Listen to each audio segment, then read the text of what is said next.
Hello प्यारे बच्चों, आज से हम शुरू करने वाले हैं वॉरियर सीरीज। वॉरियर सीरीज मतलब साइंस 1 और 2 में जो सबसे डिफिकल्ट चैप्टर्स होंगे हम उसको 30 मिनट के अंदर कंप्लीट करने की कोशिश करेंगे। आज हम जो चैप्टर शुरू करने वाले हैं वो है साइंस 1 का chapter number 3, chemical reaction and equation. Chemical reaction और इक्वेशंस को शुरू करने से पहले कमेंट सेक्शन में ये लिख दो, yes sir I am a warrior, और साइंस में 40 मार्क पक्के हैं। तो चलो शुरू करते हैं। साइंस 1 का chapter number 3 with in 30 minutes cover करने की कोशिश करेंगे। चलिए, सबसे पहले केमिकल रिएक्शन और इक्वेशन के अंदर अगर आपको ये पता ही होगा कि टेक्स्ट बुक के इंट्रोडक्शन में सबसे पहले हम यही पढ़ते हैं कि एक फिजिकल चेंज क्या होता है और एक केमिकल चेंज क्या होता है। तो फिजिकल चेंज यूजुअली रिवर्सिबल होता है, केमिकल चेंज इरिवर्सिबल होता है। रिवर्सिबल का मतलब क्या? रिटर्न उसको लेकर जा सकते हो। केमिकल रिएक्शन को आप इरिवर्सिबल है वो, इसका मतलब आप उसको रिटर्न नहीं लेके जा सकते। एग्जाम्पल के तौर पर आम अगर कैरी से अगर आम बन गया तो रिटर्न आम से कैरी नहीं बना सकते, तो ये केमिकल रिएक्शन हो गया। मान लो एक ग्लास आपके हाथ से नीचे गिरा और टूट गया। जब ग्लास हाथ से नीचे गिरा और टूट गया तो क्या उसको जोड़ा भी तो जा सकता है ना, चिपका के जोड़ेंगे। हाँ, ये तो है कि वो ग्लास पहले की तरह नहीं दिखाई देगा पर ग्लास जुड़ तो जाएगा ना। तो ऐसे रिएक्शन जो उल्टा हो सकते हैं, रिटर्न हो सकते हैं, तो ऐसे रिएक्शन को हम फिजिकल चेंज कहते हैं। इतनी बात समझ में आई? तो ये हो गया फिजिकल चेंज और केमिकल चेंज। याद रखना एक बात, फिजिकल चेंज और केमिकल चेंज में एक बात याद रखना, फिजिकल चेंज के अंदर इंटरनल कंपोनेंट सेम होते हैं। ग्लास टूटने के बाद भी अंदर के जो उसके एटॉम्स और मॉलिक्यूल्स है उसके अंदर मॉलिक्यूलर लेवल पर चेंज नहीं आता। अगर हम केमिकल चेंज की बात करेंगे तो इंटरनली उसमें क्या आ जाता है चेंज आ जाता है। मॉलिक्यूलर लेवल पर, एटॉमिक लेवल पर उसके अंदर चेंज आता है। तो याद रखेंगे केमिकल रिएक्शन के अंदर आपको इंटरनल चेंज मिलेगा जरूर। अब आते हैं नेक्स्ट पार्ट पर। एक केमिकल रिएक्शन होने के क्या कैरेक्टरिस्टिक्स है, क्या किन किन चीजों से हम बोल सकते हैं कि केमिकल रिएक्शन हुआ या नहीं हुआ। सबसे पहली बात, केमिकल रिएक्शन जब भी होता है तो बॉन्ड्स ब्रेक होंगे, बॉन्ड्स टूटेंगे। जैसे कि अगर मैंने H2O में करंट पास किया, H2O क्या होता है भाई?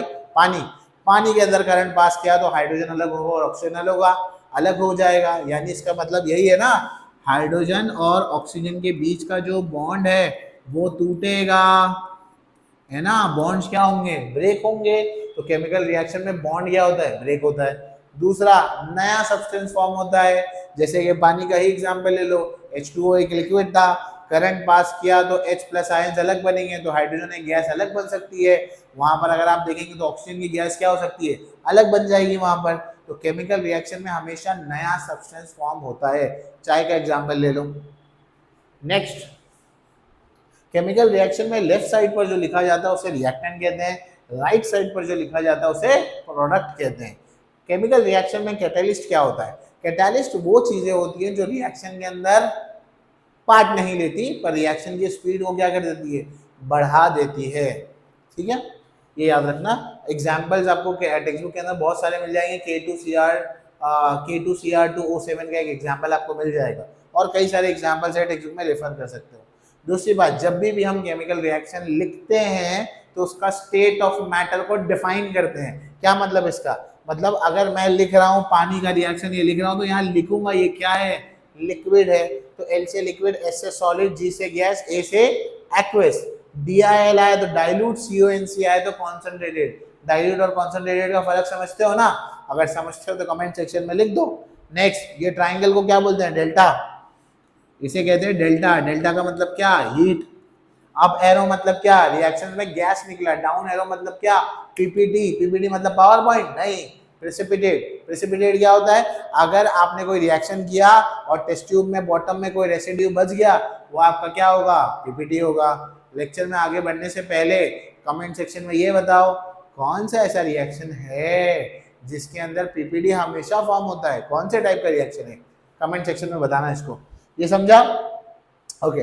और एक डिफरेंस है एक्वस और डाइल्यूट का। इसका भी डिफरेंस आपको बताना है कि एक्वस और डाइल्यूट में डिफरेंस क्या होता है। एग्जाम्स के लिए नहीं पूछेगा पर जनरल नॉलेज के लिए एज ए साइंस स्टूडेंट पता होना चाहिए।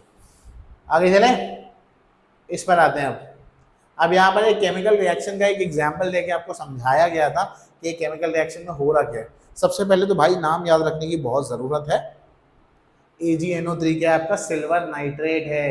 अब ध्यान से, पेन और बुक लेके बैठा है ना? नहीं बैठा है? अरे जा पेन और बुक लेकर बैठ। हाँ पेन और बुक लेके बैठो, ऐसे नहीं देखना, नहीं आएगा ऐसे। हाँ जाके लिखो, ये सिल्वर नाइट्रेट जो है ये वोटर्स इंक है, जो वोटिंग देने के बाद आकर ये इंक लगाई जाती है ना, वो वोटर इंक है। तो सिल्वर नाइट्रेट वोटर इंक है। कहाँ लिखा है? 3rd पेज पे बॉटम पे लिखा हुआ है, जाके चेक कर लो। तो ये वोटर्स इंक है। क्या है ये? PYQ में पूछा गया था। हाँ बिल्कुल पूछा गया था। तो ये वोटर्स इंक है। तो एग्जाम्पल दिया कि सिल्वर नाइट्रेट में अगर आपने NaCl मिलाया तो आपको यहाँ पर सिल्वर क्लोराइड मिल रहा है और सोडियम नाइट्रेट मिल रहा है। इसका कलर याद रखो कि AgCl का कलर क्या है? व्हाइट कलर है और ये प्रेसिपिटेट बन रहा है। एग्जाम में कलर पूछ लेगा? हाँ पूछ लेगा, आपको एग्जाम में कलर पूछ लेता है। ठीक है, मेरे को याद जहां तक आ रहा है तो मार्च 2023 का एक क्वेश्चन है जिसके अंदर पूछा गया था शायद फेरस सल्फेट का कलर क्या है? ग्रीन कलर का होता है वो, शायद यही पूछा गया था। हाँ बैलेंसिंग इक्वेशन अभी नहीं सीखेंगे क्योंकि मेरे हिसाब से वो आपको आनी चाहिए, बहुत सिंपल है। पर इतना खाली प्रो टिप आपके लिए, एक हैक दे रहा हूँ आपको। वो हैक ये है कि जब भी इक्वेशन को बैलेंस करो तो हमेशा ऑक्सीजन और हाइड्रोजन को पहले बैलेंस करने के लिए प्रायोरिटी दो, उसके बाद बाकी चीजें बैलेंस करो। ऐसा क्यों? ऑक्सीजन और हाइड्रोजन को बैलेंस करने जाओगे ना तो बाकी चीजें अपने आप खुद ब खुद बैलेंस हो जाएगी। गया धोखा मध्य गेले। चलो आगे बढ़ते हैं। अब आते हैं इस पर। यहां से तो मेन चैप्टर अपना शुरू होता है, टाइप्स ऑफ रिएक्शन। इसी पे सबसे ज्यादा क्वेश्चन आपको दिखाई देंगे। कॉम्बिनेशन रिएक्शन बड़ा सिंपल है, सबको मालूम है।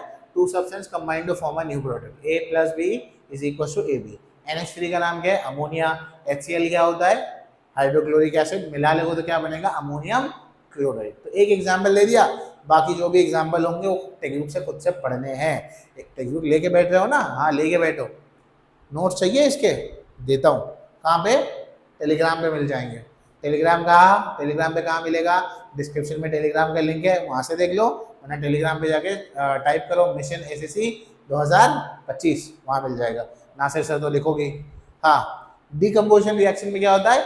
एक रिएक्शन है, उसमें हीट दे दो, लाइट दे दो, करंट दे दो, उसको तोड़ दो, 1 का 2 कर दो। यहाँ 2 का 1 था, यहाँ 1 का 2 कर दो, तो वो डिकम्पोजिशन रिएक्शन होगा।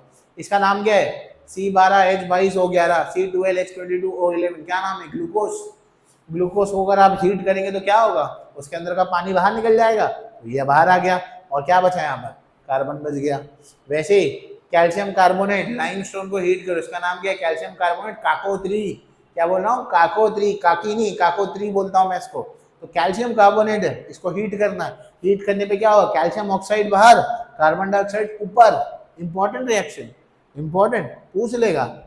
हाँ क्या पूछेगा इसमें से? ध्यान रखो, ध्यान से सुनना। अब ध्यान से सुनना क्या बोल रहा हूँ। कार्बन डाइऑक्साइड, अगर ये गैस बाहर आ रही है तो कैसे मालूम पड़ेगा कि ये गैस जो है वो कार्बन डाइऑक्साइड की ही गैस है बच्चों? इसके लिए क्या करने का? ये कार्बन डाइऑक्साइड गैस को लाइम वाटर से पास कराने का। अगर इसको लाइम वाटर से पास करा, लाइम वाटर का कलर मिल्की हो गया, तो कौन सी गैस है? कार्बन डाइऑक्साइड गैस है। एक सवाल पूछूं, सिलेबस में नहीं है पर पूछता हूँ। जैसे कार्बन डाइऑक्साइड की गैस को पहचानने के लिए आपने लाइम वाटर को लाया, हाइड्रोजन की गैस होगी तो उसको पहचानने के लिए क्या लेकर आओगे? बताना ध्यान से। वैसे ही वाटर से इलेक्ट्रिक करंट पास करोगे तो हाइड्रोजन और ऑक्सीजन क्या हो जाएगा? दोनों अलग अलग हो जाएगा। ये डिकम्पोजिशन रिएक्शन के एग्जाम्पल हो गए। ठीक है, आगे चलते हैं। अच्छा ये भी याद रखना कि डिकम्पोजिशन रिएक्शन जो है बच्चों, ये बायोगैस में, जो बायोगैस आपने 9th में पढ़ा है बायोगैस के बारे में, जब कचरा और कोई चीजें सड़ती है तो सड़ के जो गैस बाहर आती है वो कौन सी है? हाँ बायोगैस है। तो वहां पर भी कौन सा रिएक्शन होता है? Decomposition reaction. ये आपके टेक्स्ट में डू यू नो में लिखा हुआ है, तो पढ़ लेना, वहाँ छोड़ना नहीं। और ये याद रखो कि मैं इसकी गारंटी दे रहा हूँ आपको कि सारे आपके PYQ उससे बनेंगे, ध्यान रखना। ये हो गया डिस्प्लेसमेंट रिएक्शन। कहाँ पहुंचे? डिकम्पोजिशन हुआ। नेक्स्ट आते डिस्प्लेसमेंट है। आपको मालूम है when one more reactive element displaces another less reactive element is called displacement reaction। ये तो आपको पता है। यहाँ पर एग्जांपल CuSO4 + Fe है, तो इसमें मिलाएंगे तो क्या होगा? FeSO4 + क्या बनेगा? Cu। इसका मतलब क्या है? किसने किसको धक्का दे दिया? यहाँ पर आयरन ने कॉपर को धक्का दे दिया। इसका मतलब क्या है? Iron is more reactive than copper. ये हो गया डिस्प्लेसमेंट रिएक्शन। सिंपल है ना, कई बार एग्जाम में पूछा जाएगा। अच्छा ये मेटलर्जी में शायद रिएक्टिविटी सीरीज है, उसको याद रखोगे तो ये आसान हो जाएगा। Double displacement reaction, text book में ध्यान से देखना, रिएक्शन लिखा हुआ नहीं है, तो ये रिएक्शन नोट डाउन कर लेना, उसमें खाली वर्ड इक्वेशन है, केमिकल इक्वेशन आपको लिखना है। तो इसके अंदर डबल डिस्प्लेसमेंट रिएक्शन क्यों हो रहा है, तो अगर आप देखेंगे तो K2CrO4 में बेरियम सल्फेट को मिला है, तो कौन किसकी जगह जा रहा है, आप देखेंगे क्रोमियम की जगह बेरियम जा रहा है और SO4 की जगह K2 जा रहा है, तो दो चीजें इधर उधर हो रही है, SO4 वहां जा रहा है और ये यहाँ आ रहा है, तो ये दो बार हो रहा है, तो इसलिए क्या हुआ, डबल डिस्प्लेसमेंट।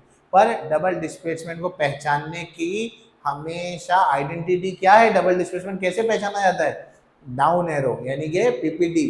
डबल डिस्प्लेसमेंट में हमेशा हमेशा क्या बनेगी, पीपीटी बनेगी। क्या बनेगी, PPT, power point, down arrow. ठीक है, नेक्स्ट ये क्या है भाई, ये rate of chemical reaction. Chemical reaction की स्पीड किन चीजों पर डिपेंड करती है, सबसे पहला उसका नेचर ऑफ रिएक्टेंट, जिस चीज को आप रिएक्शन में डाल रहे हो उसका नेचर कैसे। मान लो आपने नोबल गैस ले लिया, नोबल एलिमेंट ले लिया, वो भाई रिएक्ट ही नहीं करता है, तो वो तो रिएक्शन होगा ही नहीं। अब जैसे कि आपने सोडियम ले लिया और पानी में डाल दिया, पट से फटेगा, ऐसे फटेगा, पट से फटेगा, ऐसे लगेगा कोई बम मारा, ऐसे एकदम आपको लगेगा कि ऐसे डाल दिया और फट से फट के आ जाएगा बाहर, एकदम एक्सप्लोजन की तरह हो जाता है।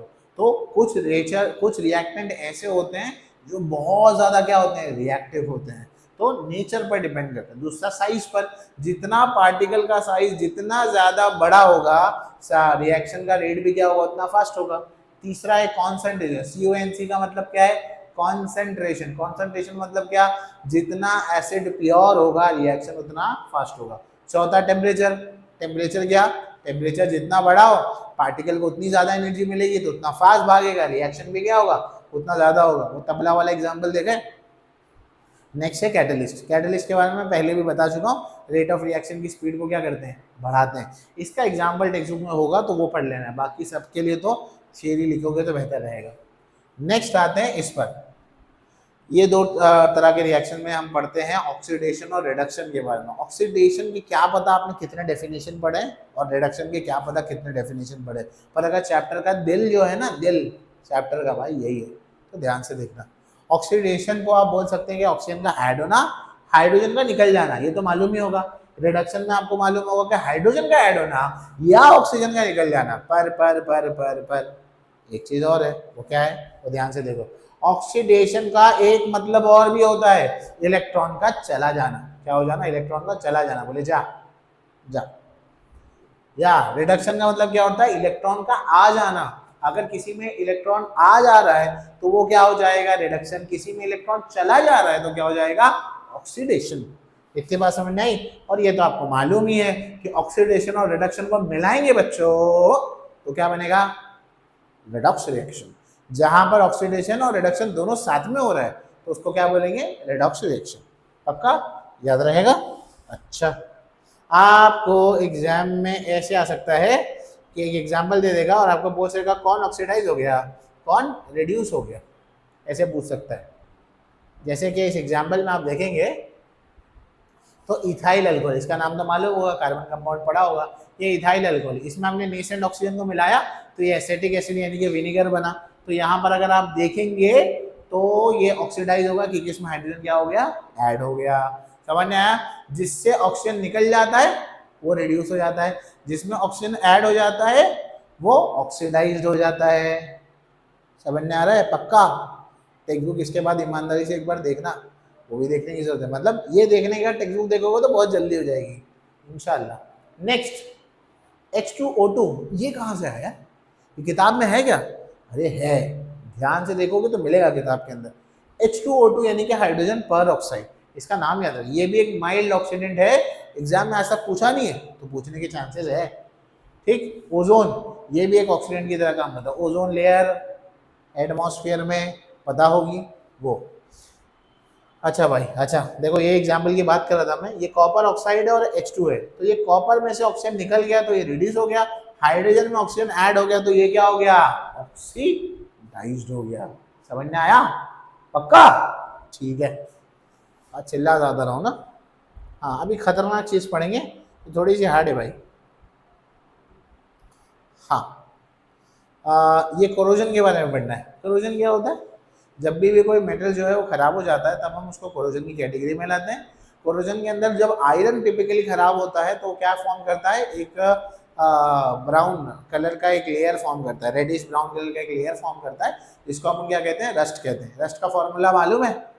कमेंट सेक्शन में लिखो, अभी तो देखोगे ही रस्ट का फॉर्मूला क्या होता है। तो ये रस्ट एक्चुअली फॉर्म कैसे होता है वो देखना है। तो उसको देखने के लिए इसको समझते हैं आप, तो आपको पता लगेगा क्या होता है रस्ट। देखो फॉर्म कैसे होता है। हाँ, रस्टिंग के लिए आप, अच्छा ये रस्टिंग वाला क्वेश्चन बड़ा इंपॉर्टेंट है। आपकी एक्सरसाइज जो है ना, इस चैप्टर की एक्सरसाइज है, उस एक्सरसाइज जो एक्सरसाइज इस पेज पे शुरू होती है उसके कॉर्नर पे एग्जाम है, वैसे एक पानी का ड्रॉपलेट बना है बड़ा, वो क्वेश्चन सुपर इंपॉर्टेंट है। कर गया ना, सीक्रेट है, किसी को बताना नहीं। वो लोग सीक्रेट मसाला डालते हैं ना, ऐसे सीक्रेट है, बताना नहीं, मजाक कर रहा हूँ। देखो यहाँ पर रस्टिंग होता कैसे है। रस्टिंग होने के लिए सबसे पहले क्या होगा, पानी की बूंद आएगी, किस पे गिरेगी, लोखंड पर आकर पानी की बूंद क्या हो जाएगी, गिर जाएगी। धड़ाम से आई, गिर गई। कैसे गिर गई, धड़ाम से आई, गिरी। अब वाटर ड्रॉपलेट्स आता है, falls on the surface of iron आएगा या वाटर नहीं आएगा, falls on the surface of iron. ठीक है, यहाँ की गिरा, उस पर गिर गया। अब उसके बाद भाई देखो क्या होता है, ये जब पानी इस पर आकर गिरता है तो सबसे पहले एक चीज़ होती है कि आयरन, ये जो Fe जो है, आयरन जो है हमारा रिएक्टिव मोड में आ जाता है। वो क्या करता है, अपनी तरफ से 2 इलेक्ट्रॉन दे देता है। तो बहुत सारे आयन के मॉलिक्यूल्स होंगे, तो हम सिंप्लिसिटी के लिए यहाँ पर 2 मॉलिक्यूल्स ले रहे हैं आयन के, Fe और Fe। अभी इन्होंने कोई इलेक्ट्रॉन लूज नहीं किया तो उन पर कोई चार्ज नहीं है। फिर ये क्या करेंगे, 2 इलेक्ट्रॉन दे देंगे, जाओ ले लो, लो 2 इलेक्ट्रॉन दे दिए। यहाँ से 2 इलेक्ट्रॉन चला गया, यहाँ से 2 इलेक्ट्रॉन चला गया, तो यहाँ पर इलेक्ट्रॉन का लॉस हुआ है। अरे हुआ है नहीं लॉस? अगर इलेक्ट्रॉन का लॉस होता है तो अपन क्या बोलते हैं, ऑक्सीडेशन। पढ़ा था ना अभी, झूठ तो नहीं बोल रहा हूँ, ये पढ़ा है कि नहीं पढ़ा है? हाँ पढ़ा है ना। तो इलेक्ट्रॉन का लॉस हुआ, तो अगर इलेक्ट्रॉन का लॉस हुआ तो क्या हुआ, ऑक्सीडेशन हुआ। तो यहाँ पर ऑक्सीडेशन हुआ। अब ध्यान से सुनना एक और एक चीज, जिस जगह पर ऑक्सीडेशन होता है उस जगह को अपन क्या बोलते हैं, एनोड। जिस जगह पर क्या होता है, ऑक्सीडेशन होता है, उस जगह को क्या बोलते हैं अपन, एनोड। अरे सर वो जगह कौन सी है, कौन सी जगह की बात करें अपन, बुमरा की बात करते हैं? नहीं, अरे आयरन का सरफेस है ना, तो कहीं पर बहुत सारे आयन के क्या होंगे, यहाँ पर अलग अलग जगह पर आयन मौजूद होगा। तो जिस जगह वाले आयन्स ने अपने इलेक्ट्रॉन को लूज कर दिया, वो जगह क्या बन गई, एनोड बन गई। क्या बन गई, एनोड। अब एनोड क्या होता है, पॉजिटिव होता है, नेगेटिव होता है, क्या होता है, भूल जाता हूँ सर, तो ट्रिक बताता हूँ एक, देखो ध्यान से देखना एक ट्रिक।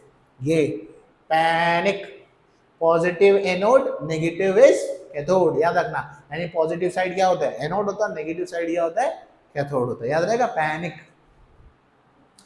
आ जाओ इस पर। तो यहां पर अभी तकरीबन उन्होंने कितने इलेक्ट्रॉन लूज कर दिए, 4। तो 4 इलेक्ट्रॉन घूम रहे भाई, घूम रहे इलेक्ट्रॉन, 4 घूम रहे। अब एटमॉस्फेयर में हवा है, हवा के अंदर ऑक्सीजन मौजूद है, वो भी आएंगे और हमारे आयरन के सरफेस पे आके विराजमान हो जाएंगे। ठीक, और पानी तो गिरा ही था, क्योंकि वाटर ड्रॉपलेट था, पानी तो गिरा ही था। तो पानी गिरा था तो पानी के अंदर क्या होता है, हाइड्रोजन होता है। अब ये 4 ही हाइड्रोजन क्यों नहीं है भाई, वो बैलेंसिंग का सवाल है, तो बैलेंसिंग के लिए नंबर पर डाउट मत पूछना आप। ठीक है, तो ये 4 हाइड्रोजन ले लिए। अब ये 4 हाइड्रोजन के पास कौन सा है, ये ऑलरेडी 4 आयन्स है, यानी ये 4 प्लस, इनको 4 इलेक्ट्रॉन चाहिए अपने 4 प्लस को हटाने के लिए। वो 4 इलेक्ट्रॉन कहाँ है, अरे यहीं पर तो है, वो कहावत के बगल में छोरा गांव में ढिंडोरा, गलत बोल रहा हूँ पता नहीं। तो देखो यहाँ पर ये इलेक्ट्रॉन है, यहाँ पर दिख रहे, यही तो इलेक्ट्रॉन यहाँ से मिले ना। कहाँ से मिले वो 4 इलेक्ट्रॉन, यहाँ से वो 4 इलेक्ट्रॉन आए, ये इसके पास आए, और ये ऑक्सीजन, ये 4 हाइड्रोजन, 4 इलेक्ट्रॉन मिलकर क्या बनाएंगे, एक वाटर का मॉलिक्यूल बनाएंगे। अरे इतनी बात समझना है, क्या बना रहे, पानी का एक मॉलिक्यूल बना रहे। ये क्यों ढूंढ रहा था, ये 4 इलेक्ट्रॉन क्यों ढूंढ रहा था, याद रखो दुनिया की कोई भी चीज़ है ना, हमेशा अपने स्टेट ऑफ इक्विलिब्रियम में जाना चाहती है। जब अपने स्टेट ऑफ इक्विलिब्रियम में जाना चाहती है तो अभी ये अनस्टेबल है, ऐसे दे दो 4 इलेक्ट्रॉन दे दो, 4 इलेक्ट्रॉन दे दो, यहाँ से उसको 4 इलेक्ट्रॉन मिल गए। अब ये पानी बन गया, खेल खत्म नहीं हुआ अभी, बने रहो। अब तक यहाँ तक समझा, कमेंट सेक्शन में लिखो हाँ सर समझा, नहीं समझा तो भी लिखना समझा। ओके किडिंग, नहीं समझा तो बोलना कि नहीं समझा। अच्छा ये बन गया, पानी बन गया कि नहीं, पानी बना। अब पानी बनने के बाद क्या होगा वो ध्यान सुनो, ये पानी बन गया। अब ये जो यहाँ पर ये बने थे ना Fe2+, ये दिख रहा है आपको, Fe2+, जो यहाँ पर बना हुआ है, अरे दिखाई दिया, जो यहाँ पर Fe2+ बना हुआ है वो कहाँ पर था, एनोड पर था। अब ये एनोड से कहाँ जाएगा, कैथोड की तरफ। क्यों जाएगा, क्यों जाएगा, सवाल है कि क्यों जाएगा। Positive is anode, anode positive है, पॉजिटिव वाला हमेशा किसको अट्रैक्ट करेगा, नेगेटिव वाले को। Negative is what, cathode. तो एनोड से कहाँ जाएंगे, कैथोड की तरफ। क्योंकि पॉजिटिव वाले हैं तो कहाँ भागेंगे, नेगेटिव वाले की तरफ। समझ आया। तो एनोड से कहाँ जाएगा, कैथोड की तरफ। उस दरमियान में जाते हुए एक और एक इलेक्ट्रॉन गिरा देगा, बोलेगा ले ले एक और एक इलेक्ट्रॉन। यहाँ पर एक इलेक्ट्रॉन गिरा दिया, अरे गिरा दिया, गिरा दिया। फिर उसमें और वाटर के मॉलिक्यूल यहाँ पर जो थे ये वाले, अब इसको 4 क्यों किया, बैलेंसिंग के लिए किया भाई, बैलेंसिंग के लिए। ठीक है, 4 यहाँ पर वाटर के मॉलिक्यूल मिल गए और इस तरह से ये फॉर्म हो गया यहाँ पर। समझ में आया, क्लियर हुआ। तो ये रिएक्शन ऐसे, इसको छोड़ के मत जाना, एग्जाम में बहुत ज़्यादा इंपॉर्टेंट है। लास्ट कॉन्सेप्ट रेंसिडिटी का है, 2-3 लाइन का कॉन्सेप्ट है। आप एक्सप्लेन करें कमेंट सेक्शन में कि रेंसिडिटी क्या होता है। जिसका डेफिनेशन सबसे अच्छा रहा कमेंट सेक्शन में उसको पिन करूंगा। आई होप सो वीडियो अच्छा लगा होगा। काफ़ी बच्चों ने डिमांड करी थी कि सर साइंस के भी वीडियोस लाएं, तो ट्राई किया है कि साइंस के वीडियो लाने के लिए। अगर ये सीरीज़ अच्छी लगी है तो खूब सारा शेयर करो और वीडियो पे बहुत तगड़ा रिस्पॉन्स दिखाओ। अगर वीडियो पे तगड़ा रिस्पॉन्स दिखाओगे तब तो मेरे को लगेगा कि हाँ बच्चे देख रहे हैं। और कई बच्चे देखते हैं और वो सब्सक्राइब नहीं करते हैं। देखो सब्सक्रिप्शन इंपॉर्टेंट क्यों है हमारे लिए, हमारे लिए इंपॉर्टेंट इसलिए कि दुनिया नंबर्स पर चलती है भाई, टू बी ऑनेस्ट। अगर नंबर्स नहीं रहेंगे तो हम हमारा मेटल हार्डवर्क कैसे प्रूफ करेंगे, तो उसी पर चलती है दुनिया। तो अगर हमारा हार्डवर्क आपको बेटर लगता है तो बच्चों के साथ शेयर कीजिए, वीडियो को लाइक करो, कोई डाउट रहेगा तो कमेंट सेक्शन में मेंशन करो। Till then keep working hard, all the best.